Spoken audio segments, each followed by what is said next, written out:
আজকে যেমন আমি মৌমিতা কীর্তন গাইছি, ঠিক বর্ধমান কাটোয়া কাঞ্চন নগরে কয়েকজন পাঠক ঠাকুর ভাগবতের আয়োজন করেছেন।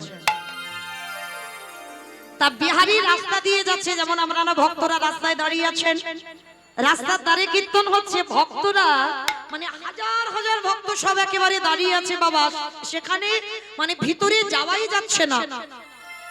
আর বিহারি গরুগুলো ছেড়ে দিয়ে রাস্তায় দাঁড়িয়ে আছে। আর সেই সময় পাঠক ঠাকুর পাঠের মধ্যে দিয়ে বলেছিল, ও মাইরা, বৃন্দাবনে একটা কৃষ্ণ নামে বড় লোকের ছেলে আছে, তার নবলক্ষ ধেনু আছে, তার 24 জন বন্ধু আছে। আর জানো, তাকে যদি কেউ ভালোবাসার মতো বাঁচতে পারে, এত কিছু দেয়, এত কিছু দেয় যে রাগবার জায়গা থাকে না। অমাইরা কথাটা বলা শেষ, আর বিহারি মনে মনে করছে, বাবা বাবা বাবা, তাহলে আমি মরতে চারানার মাইনের কাজ করব কেন? কাজ যদি করতে হয় আমি কৃষ্ণের বাড়ি কাজ করব। কে গো মাইরা, এরকম সোজা সরল ছেলে কোনোদিন দেখেছো? মানে কৃষ্ণ মানে ভগবান ওটা সে জানে না, ও জানে এ গরিবের ছেলে, কৃষ্ণ মানে বড় লোকের ছেলে। এইবার কি করেছে, বিহারি ছুটতে ছুটতে মার কাছে গেছে, ও মা, মা গো, আমি যে বাড়িতে কাজ করছিলাম ও বাড়ির কাজ আমি ছেড়ে দিয়েছি। কেন রে বাবা ছেড়ে দিলি কেন? বলে না, ভাল লাগেনি, ওই কাজ আমি করব না, কম টাকার মাইনে। কম টাকা মানে? তুই আবার কোথায় চাকরি পেয়েছিস? বলে পেয়েছি। কি জানো জায়গাটার নাম বললো? হ্যাঁ, শেরপুর নয়, কি জানো জায়গাটার নাম, দাঁড়াও মনে কর, ও মনে পড়েছে, বৃন্দাবন। কোথায় কাজে যাবি? বৃন্দাবন। বৃন্দাবন তুমি তো জানো না, বৃন্দাবনে কৃষ্ণ নামে একটা বড় লোকের ছেলে আছে, তার নবলক্ষ ধেনু আছে, আমি 2-4টে চড়াবো, তার 24 জন বন্ধু আছে, আমাকে নিয়ে 25 জন হবে। আর জানো, একটু যদি ভালোবাসতে পারি এত কিছু দেবে, নাকি ঘরে রাখবার জায়গা থাকবে না। ও মা, ও মা, বলো না আমি ভালো করিনি? মা মাথায় হাত দিয়ে বলে, হায় হায় হায় হায়, কি বোকা ছেলে দেখো। এই ছেলে শোন, তুই যে কাহিনীটা বললি ওইটা তো লীলা, কৃষ্ণ ভগবান গোষ্ঠ লীলা করেছিল। আর শোন, এখন আর কৃষ্ণ তো নেই বৃন্দাবনে। ভাগবত বিধান বাবা 125 বছর বয়সে ওই জরা ব্যাধির তীরে প্রাণ ত্যাগ করেছে ভগবান, দেহ ত্যাগ করেছে। আর তুই সেই কথা আজকে শোনাচ্ছিস কৃষ্ণ বৃন্দাবনে আছে। শোন, কৃষ্ণ তুমি জানো না, তুমি পড়াশোনা জানো না, তুমি অত কি করে জানলে কৃষ্ণ আছে? আছে কি জ্বালায় পড়েছি বলো দিনি এখন এই ছেলের পাল্লায় পড়ে। এই ওইটা তো লীলা বাবা, এখন আর বৃন্দাবনে কৃষ্ণ নেই। বলছি তো তুমি জানো না কৃষ্ণ আছে। মা একেবারে বিরক্ত হয়ে গেছে, ছেলেকে বোঝাতে পারছে না। শেষে মা বিরক্ত হয়ে গিয়ে বলছে, এই দাঁড়া দাঁড়া দাঁড়া দাঁড়া, আমার কথা বিশ্বাস হচ্ছে না তো? যা, যে পাঠক ঠাকুর বলেছে তুই তার কাছে যা। সে যদি বলে যে বৃন্দাবনে কৃষ্ণ আছে, তাহলে তুই ওখান থেকে চলে যাবি। আর সে যদি বলে যে বৃন্দাবনে কৃষ্ণ নেই, তাহলে আমার ছেলে আমার কাছে আসবে। ওমা, এইটা তুমি মন্দ বলনি, দাঁড়া, ষষ্ঠাঙ্গে দণ্ডবৎ প্রণাম। মা বলছে, হ্যাঁ রে খোকা, প্রণাম করলি কেন? ওমা, যদি পাঠক ঠাকুর বলে বৃন্দাবনে কৃষ্ণ আছে, তাহলে তো আমি ঘরে ফিরবো না, আর ঘরে না ফিরলে তোমার মতো মার পদধূলা নেওয়া হবে না, ওই জন্য আগে থেকে সেরে নিচ্ছে। মা মাথায় হাত দিয়ে বলে দিল, যে কাজে যাচ্ছিস তোর কাজে যেন সফল হয়ে যায়। এইবার বিহারি ছুটতে ছুটতে যে পাঠক ঠাকুর পাঠ করছিল সেখানে গিয়ে দাঁড়িয়েছে। ঠাকুর মশাই, ও ঠাকুর মশাই, এইদিকে এসো, এদিকে এসো, এদিকে এসো তো। সত্যি করে বলবে, তুমি এইখানে কালকের বসে বলনি যে বৃন্দাবনে কৃষ্ণ নামে একটা ছেলে আছে? হ্যাঁ বলেছি। তুমি বলনি তার নবলক্ষ ধেনু আছে? হ্যাঁ বলেছি। তুমি বলনি তার 24 জন বন্ধু আছে? হ্যাঁ বলেছি। তুমি বলনি তাকে ভালোবাসলে এত কিছু দেবে, রাখবার জায়গা থাকবে না? বলনি? আরে বাবা হ্যাঁ বলেছি, তাতে কি হয়েছে? তুমি জানো তোমার মুখের কথাগুলো শুনে আমি যে বাড়ি 4 আনার মাইনে কাজ করছিলাম, আমি তো কাজ ছেড়ে দিয়েছি। আমার মা লোকের বাড়ি কাজ করে গো, আমার মার খুব কষ্ট। ওই জন্য মার দুঃখ মোচন করবার জন্য আমি বৃন্দাবনে কৃষ্ণের বাড়িতে কাজ করব। যেই না কথাটা বলেছে পাঠক ঠাকুর শোনা মাত্র ছম, এ কেমন ছেলে, এ কেমন ছেলে, এ কি জানে না ওটা লীলা? কিন্তু ছেলেটাকে যদি আমি এখন বলি যে বৃন্দাবনে কৃষ্ণ নেই, ওটা লীলা, তাহলে ওর বিশ্বাস চলে যাবে। না না না না, আমি এমন এমন কথা বলতে হবে যেটা সত্যি নয় আর যেটা মিথ্যা নয়। বিহারী জিজ্ঞেস করছে বলো না বৃন্দাবনে কৃষ্ণ আছে তো? পাঠক ঠাকুর বলে উঠল, ওরে বিহারী রে,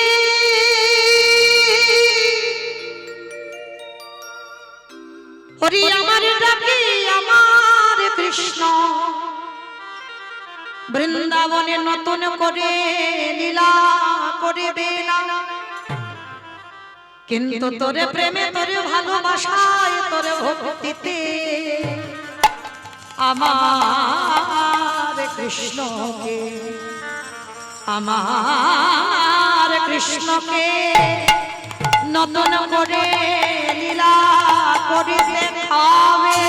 হরি বিহার নিতাই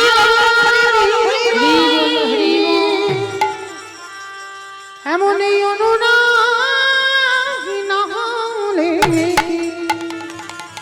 কৃষ্ণ পাওয়া যায়, এমন ভালোবাসা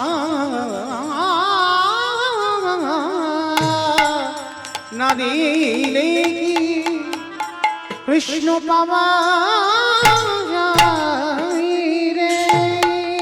বিহারী লাল একেবারে লাভ দিয়ে ঠাকুর মশাই, তার মানে তুমি বোঝাতে চাইলে তোমার ডাকে আসবে না আমার ডাকে আসবে? বলে হ্যাঁ। তাহলে আমি এখন আসি? দাঁড়া, এই তো দীক্ষা হয়েছে, ওইটা আবার কি গো? ও মা, 5 বছরের একটা বাচ্চা, সে যদি জিজ্ঞেস করে দীক্ষা কি, দেখবেন মা যারা বড়দের টিউশনি পড়ায়, পড়ানো সোজা, বাচ্চাদের পড়িয়ে দেখো তোমার মাথার ঘি নড়ে যাবে। সে তোমার মাস্টার হয়ে বসে থাকবে, তোমাকে ছাত্র হয়ে থাকতে হবে। যারা বাচ্চা পড়ায় তারা ভালো করে জানে, আমাদের থেকে অভিজ্ঞতা তাদের বেশি। তাহলে একটা বাচ্চা যদি জিজ্ঞেস করে দীক্ষা কি, কি করে বলবো? বাচ্চার মতো করে বোঝাতে হবে, বড়দের মতো বোঝালে তো বুঝবে না। তা পাঠক ঠাকুর বলছে শোন বাবা, দীক্ষা কি জানিস? কৃষ্ণের বাড়িতে যারা যারা কাজ করে, কর্ণে একটা মন্ত্র না নিলে কৃষ্ণের বাড়িতে কোনদিন কর্ম করা যায় না। হায় হায় হায় হায় হায় হায়, ভাগ্যিস তুমি বলেছিলে। দাও তাড়াতাড়ি কানে মন্ত্রটা দিয়ে দাও। এই পাগল ওরকম করে নয়, স্নান করিয়া স্নান করে এলো, মস্তক মণ্ডন করে গলায় তুলসীর মালা দিয়ে, দাদা সঙ্গে তিলক সেবা দিয়ে, অঙ্গে নামাবলি দিয়ে, স্কন্ধে ভিক্ষার ঝোলা দিয়ে, হাতে বেল দণ্ড দিয়ে, যা মন্ত্র তো দিলাম, দক্ষিণা দিবি না? হাই ভগবান, আমার কাছে তো কিচ্ছু নেই গো, কি টাকা পয়সা দেব? শোনো, আমি যখন কৃষ্ণের বাড়ি কাজ করে 1 মাস পরে ফিরবো, অর্ধেকটা আমার মাকে দেব আর অর্ধেকটা আমি তোমায় দেব। আশীর্বাদ করলো, যা বাবা, যে কাজে যাচ্ছিস কাজে জয়ী হইয়া। বিহারী 5 বছর বয়স তখন, বর্ধমান কাটোয়া কাঞ্চননগর থেকে কৃষ্ণের বাড়ি কাজে যাচ্ছে উত্তরপ্রদেশ। ছেলে জানে না কোথায় বর্ধমান আর কোথায় উত্তরপ্রদেশ। কৃষ্ণ নামে উলুধ্বনি মাইরা বৈঠা হাতে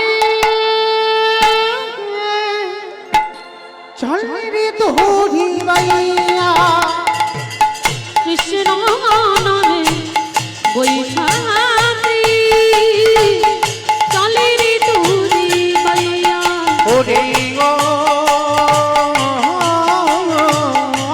বলি রামে লইয়া কৃষ্ণ নামে বৈশাখী চলে রে তুরি বাইয়া চারিদিক আকাশ মেঘাচ্ছন্ন, টিপ টিপ করে বৃষ্টি পড়ছে, মুহুর মুহুর পড়ছে পা। আকাশ ভিড়ে মেঘে জমেছে বন্ধু ভয় কিরে তো কৃষ্ণ আছে কৃষ্ণ নাম ঘন ঘটা দেহে ঘুরাইয়া ওরে ও আকুল গানে নাইয়া কৃষ্ণ নামে বৈশাখী চলে রে তুরি বাইয়া নিতাই গৌর প্রেমানন্দে হরি বল হরি বল হরি বল। চলে রে তুরি দেখা দে চলে রে তুরি বাইয়া দেখা চলে রে তুরি বাইয়া ছোট্ট ছেলেটা এক সপ্তাহ অনাহারে অনিদ্রায় হাঁটছে। ও তো জানতে পারিনি মা কৃষ্ণের বাড়ি গেলে এত কষ্ট পেতে হয়। কত দূর একবার আমার কাছে করে নে না বন্ধু, হার যে পারি না। বড় কষ্ট, বড় জ্বালা, বড় যন্ত্রণা। একবার আমার কাছে করে নে না বন্ধু। দেখা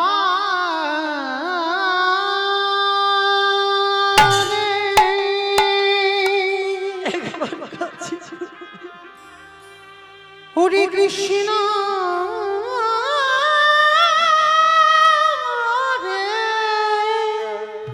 কত দূর আমি তো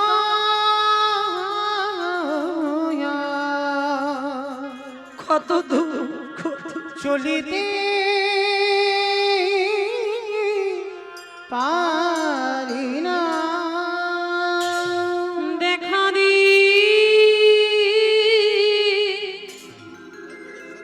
কৃষ্ণ দি দেখা দি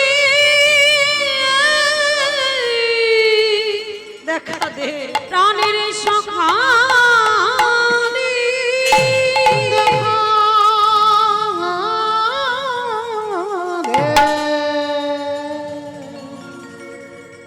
কৃষ্ণ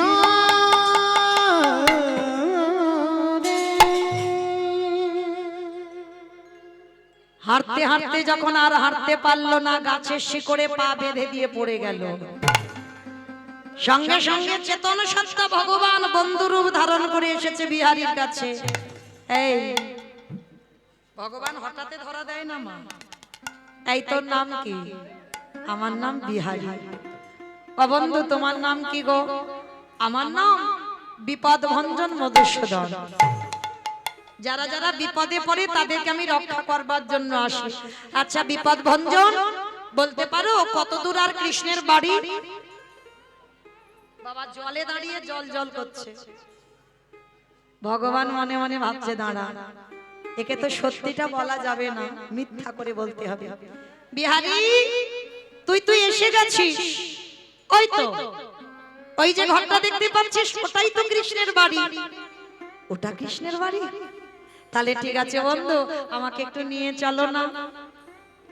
অত সোজা নয়, ভগবান হঠাৎ কারো ধরা দেয়? কারণ ভগবান কোথায় ভয় পায়? ভক্তের কাছে। ভক্তই পারে ভগবানকে মারতে, ভক্তই পারে ভগবানকে চোখ রাঙাতে, ভক্তই পারে ভগবানকে শাসন করতে। যেই না ছুটতে ছুটতে বিহারী গেছে, ওটা কৃষ্ণের বাড়ি নয় মা, ওটা পূজারীর বাড়ি। মন্দিরের যে পূজারী, পূজারীর বাড়িতে গিয়ে ডাক দিচ্ছে বিহারী, কৃষ্ণ কৃষ্ণ। পূজারী বেরিয়ে এসে বলছে, এখানে কৃষ্ণ কৃষ্ণ বলে চিৎকার করছিস কেন? কে তোর কৃষ্ণ? কোথাকার আর কৃষ্ণ? এখানে কোনো কৃষ্ণ কৃষ্ণ থাকে না। আমি জানি গো, আমার বিপদ ভঞ্জন বললো এইটা কৃষ্ণের বাড়ি। এই তোর নাম কি? থাকিস কোথায়? বাবা মাকে বাড়ি কোথায়? আর কেনই বা এখানে এসে কৃষ্ণ বলে চিৎকার করছিস? জানো, আমি বর্ধমান থেকে এসেছি। আমার মার দুঃখ, লোকের বাড়ি কাজ করে আমায় এত বড় করেছে। আমি সংকল্প নিয়েছি কৃষ্ণের বাড়ি কাজ করে আমার মার দুঃখ মোচন করব। হাই ভগবান, এইটুকু ছেলে বর্ধমান থেকে এক বুক বিশ্বাস নিয়ে এসেছে, কিন্তু একে যদি বলি এটা কৃষ্ণের বাড়ি নয়, কৃষ্ণ আর তো জীবিত নয়, সে দেহত্যাগ করেছে। না না না, এইটুকু বাচ্চাকে আমি মিথ্যা বলতে পারবো না। কিন্তু আমি কি করে বোঝাবো? পূজারীর বুদ্ধি এলো মাথায়, বিহারী শোন, হ্যাঁ তুই ঠিক বলছিস সেটা কৃষ্ণের বাড়ি, তবে হ্যাঁ কৃষ্ণ হঠাৎ দেখা দেয় না, অনেক করে যদি ডাকতে পারিস সে দেখা দেবে। বলে ও নিয়ে তুমি ভেবো না, আমি এমন ডাক দেব না, ও যেখানে থাকুক না কেন আমার ডাকে আসবে। এখনো জানে না বাবা কৃষ্ণ মানে ভগবান। আশ্রয় পেয়ে গেল বিহারীলাল। প্রতিদিন মাঠে মাঠে গরু চড়ায়। আজকের বিহারীর মাথায় একটা বুদ্ধি এসেছে। আচ্ছা, আমি শুনলাম কৃষ্ণের নবলক্ষ ধেনু 24 জন বন্ধু, তারা সব কই? কারোর তো দেখতে পাচ্ছি না। ও ডাকিনি তো, তারা আসবে কি করে? ওই প্রখর রৌদ্রে আঁখি মুদিত করে যেই না ডাক দিল, ভক্ত বাৎসল্য ভগবান সৃষ্টি করলো নবলক্ষ ধেনু, সৃষ্টি করলো 24 জন বন্ধু। ভগবান নিজেই মাঠের মাঝখানে মুরলী বাদন করছে।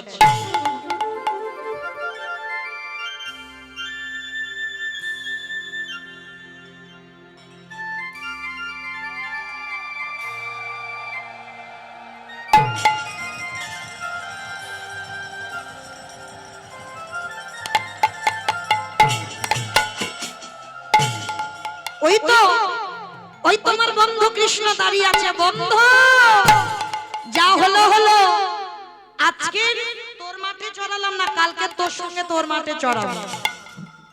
বাবা ধরে ছেড়ে দিল, বুঝতে পারলো না। বিহারী ঘরে চলে গেল। পরের দিন হয়ে গেল একাদশী। মাঠে এসেছে বিহারী, বেলা 12টা বেজে যাচ্ছে, কিছু খাচ্ছে না। ভগবান ওদিকে আসন টলছে, রোদে রোদে গরু চড়াচ্ছে। তো কি গো মায়েরা, কতজন একাদশী টসী করেন? একবার হাতটা তোলেন। বাহ, অনেক ভক্ত একাদশী। আর যারা যারা করছেন না, কেন করছেন না? কেন? খিদে পায়। আমি কি বললাম একবারও যে একেবারে নির্জলা থাকো? নির্জলা হবে কেন? ফল আহার করতে পারবে, অনুকল্প নিতে পারবে, পঞ্চশস্য বাদ দিলেই হবে। হ্যাঁ, তবে লুচি খাবে? ও লুচি খাবে। আগেকার দিনে হতো মা, হ্যাঁ ওগুলো তো একাদশী হচ্ছে না, আঠা ময়দা এগুলো তো শস্যের মধ্যে পড়ে গেল, মানে ওটা আঠাদশী, একাদশী নয়। হ্যাঁ, তো একটা কথা বলে যাই বাবা, ভগবান সবটাই সৃষ্টি ভগবানের, মানে পাপটাকেও ভগবান সৃষ্টি করেছে। তা যখন ভক্তরা একাদশী করে বাবা সব পূর্ণ সঞ্চয় করবে, পাপ পুরুষ কেঁদে বললো প্রভু আমি যাব কোথায়, আমার জায়গা একটা বলে দাও। তখন ভগবান বলছে শোনো পাপ পুরুষ, আমি তোমাকে সৃজন করেছি, আমি যেখানে সেখানে রাখবো না। ওই যে একাদশী তিথি সব থেকে বড় ব্রত, ওই একাদশী ব্রতের দিন যদি কোনো ভক্ত অন্ন সেবা করে বা পঞ্চশস্য সেবা করে, পাপ আমি তোমাকে যখন সৃজন করেছি ওই পঞ্চশস্যের মধ্যে একাদশীর দিনে তুমি থাকবে। মনে রেখো মা, যারা জেনে যাচ্ছ আজকে থেকে, ওই একাদশীর দিনে যারা অন্ন সেবা করো, বাবা মাকে হত্যা করলে যে পাপ হয় সেই পাপের বোঝা নিতে হয়। একাদশীর দিন অন্ন সেবা করলে, গুরুজিকে হত্যা করলে যে পাপ হয় সেই পাপের বোঝা নিতে হয়। একাদশীর দিন অন্ন সেবা করলে, গো মাতাকে হত্যা করলে যে পাপ হয় সেই পাপের বোঝা নিতে হবে। হবে হবে, কারণ ভগবান পাপকে পঞ্চশস্যের মধ্যে একাদশীতে পাঠিয়েছে। তো এই জন্য যারা মাসে 2টো করে পারো না, চেষ্টা করবে অন্তত বছরে 4টে করতে। এটা পারবে তো? হ্যাঁ, শয়ন একাদশী, ভৈমা একাদশী হয়ে গেল, পার্শ্ব একাদশী, উত্থান একাদশী, এই কয়েকটা একাদশী অন্তত পালন করো। কেমন? আমরা হিন্দু ধর্মের মানুষ, আমরা সনাতন ধর্মের মানুষ, আমাদের ধর্মটাকে বজায় রাখতে গেলে আমাদের এগুলো পালন করতে হবে।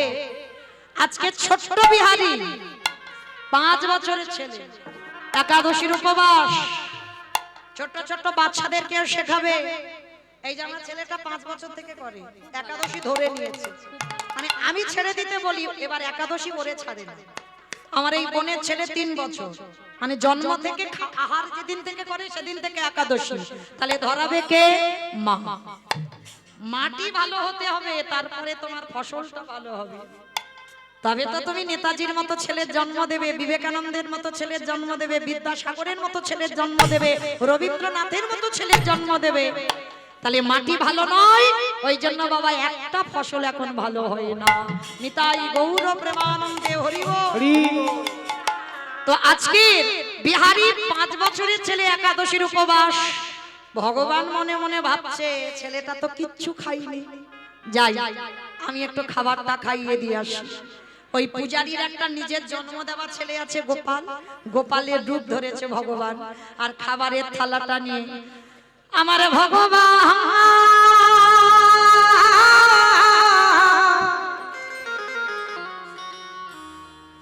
ওই খাবারের বোঝাটা মাথায় এলো। ওই মাঠে গিয়ে বিহারীর কাছে গিয়ে দাঁড়ায় আমার ভগবান নিজের হাতে বিহারী দাদাকে খাইয়ে দিল। দেখো কেমন ভক্ত আর কেমন ভগবান, ধরে ধরতে পারলো না, চিনে চিনতে পারলো না। ভগবান গোপালের বেশ ধরে বিহারীকে খাবার খাইয়ে চলে এলো।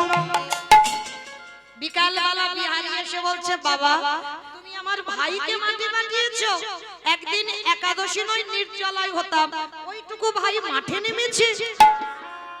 বাবার মাথায় হাত, আমি তোমার ছেলেকে পাঠাইনি। আর সত্যি কথা বলতে আমার তো বিহারীর কথা মনেই ছিল না।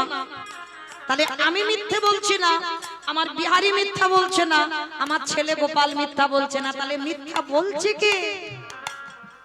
কি গো আজ জানতে বাকি হয়? যেই না মন্দিরে প্রবেশ করলো, দরজা খুলে দিল, দেখে না ভগবানের চরণে দিয়ে রক্তের ধারা বিগলিত হচ্ছে, উড়ানিতে লেগে আছে ধুলো কাটা বালি, সর্বঙ্গে ধুলো কাটা বালি। যেমন মাঠে নামলে হয়, কিচ্ছু বললো না পূজারী, ছুটে এলো বিহারীর কাছে, করজোর করে বলল, বিহারী আজকে থেকে তুই মাঠের কাজে যাবি না, আজকে থেকে তুই মন্দিরে দারোয়ান হবি। কারণ পূজারী বুঝতে পেরে গেছে বিহারীর জন্য আমার মন্দিরে শিববিগ্রহ মাঠে নেমেছিল, তাই মাঠের কাজ নয়, আজকে থেকে তুই মন্দিরের দারোয়ান হবি, আমার কৃষ্ণ ঘুমাবে, তুই পাহারা দিবি। বাবা চাকরির প্রমোশন হলো, মাইনে বেড়ে গেল। গরু চড়াচ্ছিল, ওর মাইনে আলাদা, আর মন্দিরে দারোয়ান হলো, ওর মাইনে আলাদা। মাইনে প্রমোশন হলো, এইবার বিহারী কি করেছে, দরজায় পাহারাদার। হঠাৎ একটা রাত্রিবেলা ভোরের বেলা বুড়ো বুড়ি এসেছে। বুড়ো বুড়ি এসে কি করেছে জানো, রাতের অন্ধকারে বিহারীর কাছে হাত জোড়ো করে বলছে, দরজা ছেড়ে দে বাবা, ভিতরে যাব। বুড়ো ওখানে বসো, এখন যাওয়া যাবে না। আধা ঘন্টা পরে আবার 8 জন মেয়ে এসেছে, সব শীতে সিঁদুর, হাতে শাখা। বিহারী মাথায় হাত দিয়ে বলে, হায় হায় হায়, এরা তো সব পরস্ত্রী, একটা রাত্রিবেলা পরপুরুষের কাছে এসেছে। কি গো মা, সতী তারাই হয় যাদের 2টি করে পতি। আস্তে, আচ্ছা মা তাদের 2টো করে স্বামী আছে, একবার হাত তুলে দেখা তো দেখি।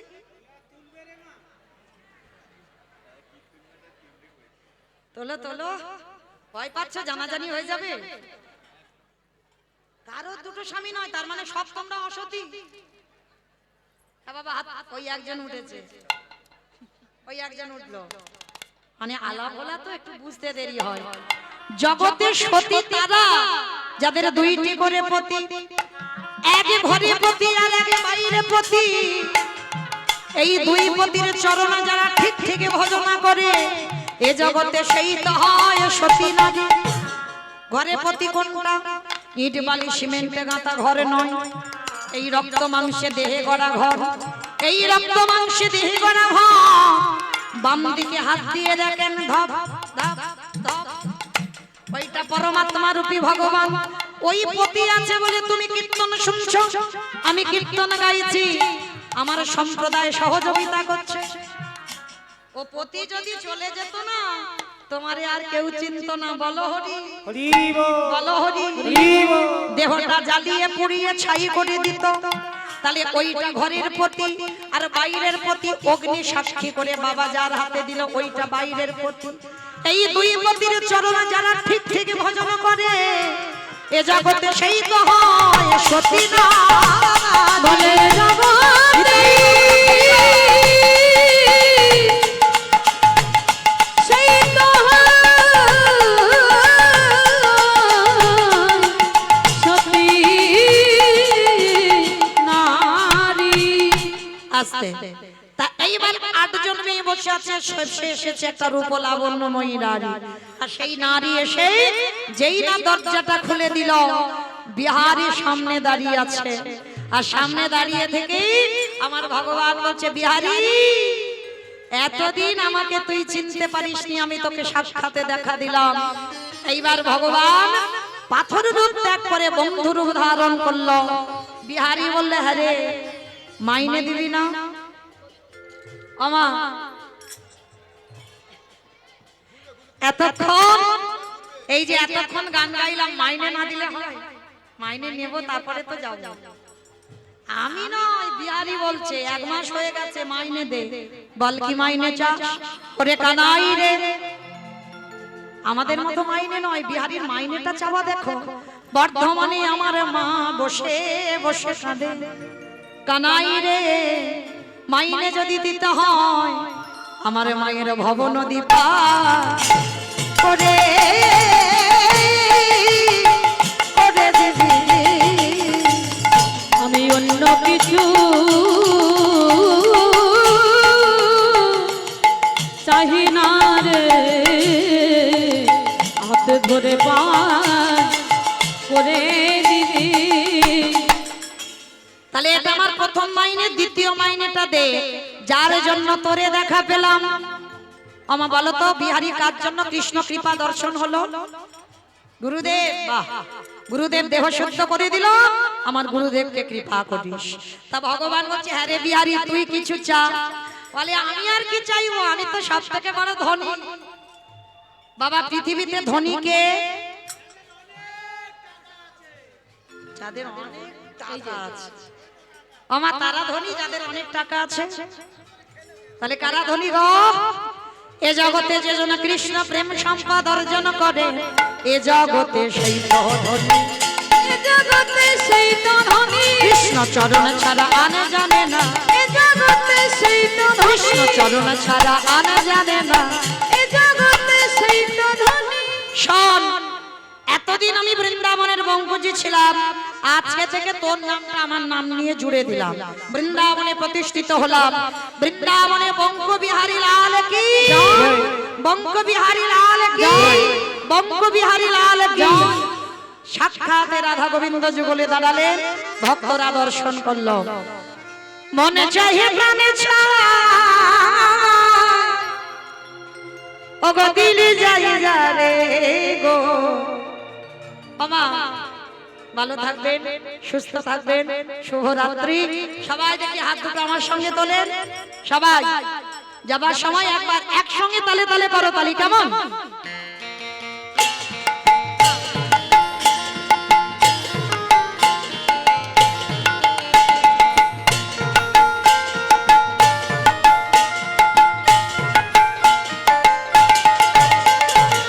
মনে চাহিয়ে প্রাণে চায়, মনে চাহিয়ে প্রাণে চায়, দিলি যাই যা রে গো।